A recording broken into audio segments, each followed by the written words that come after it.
Bueno, acá seguimos probando el calefón Volcán, tiro balanceado antiguo. Vamos a abrir la canilla. Enciende, a ver si ve la llama ahí. Está encendido el quemador.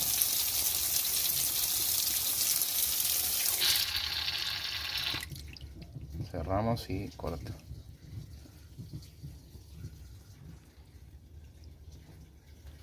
Perfecto. Ahora sí, vamos a abrir la canilla. Perfecto, ahí encendió.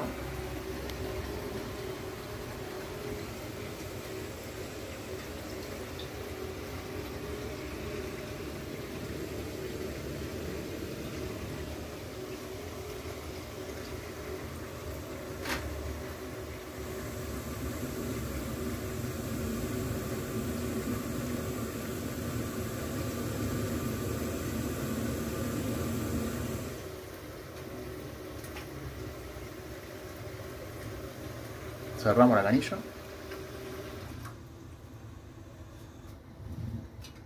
y cortamos.